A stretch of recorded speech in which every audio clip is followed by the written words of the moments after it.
vidonko.com এ তোমাদের স্বাগত। আমি শ্রাবন্তী ম্যাম, তোমাদের ম্যাথসের টিচার। চলো দেখে নিই আজ কি প্রবলেম আছে। সত্য বা মিথ্যা লেখো। একটি ত্রিভুজের তিনটি বাহুর দৈর্ঘ্যের অনুপাত দেওয়া আছে, সেটা কত? 5:12:13 হলে ত্রিভুজটি সর্বদা সমকোণী ত্রিভুজ হবে। এবার এটা সত্য না মিথ্যা আমাদেরকে বলতে হবে, ঠিক আছে? তো তিনটে বাহুর দৈর্ঘ্যের অনুপাতটা দেওয়া আছে। তিনটে বাহুর দৈর্ঘ্যের অনুপাত কত দেওয়া আছে? 5:12:13 এই তিনটে বাহুর অনুপাত দেওয়া আছে। তাহলে বাহুগুলি কত হতে পারে? বাহুগুলি কত হবে? 5x, 12x আর 13x একক হতে পারে, ঠিক আছে? যেখানে x not equals to 0 আর কি ধ্রুবক। আচ্ছা, 5x, 12x, 13x হতে পারে। এবার সর্বদা সমকোণী ত্রিভুজ হবে কি হবে না সেটা কি করে বুঝবো?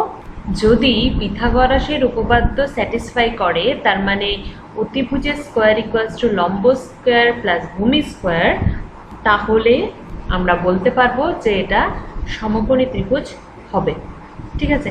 এবার দেখো, একটা সমকোণী ত্রিভুজের অতিভুজটা অবশ্যই বড় হবে সবসময়, লম্ব ভূমি দুটোর থেকেই। এটা অতিভুজ, এটা লম্ব, এটা ভূমি, ঠিক আছে? তো দেখো এখানে সবচেয়ে বড় কোনটা? 13x। তাহলে পিথাগোরাসের উপপাদ্য থেকে জানি কি হবে? 13x দ্য হোল স্কোয়ার সমান কত?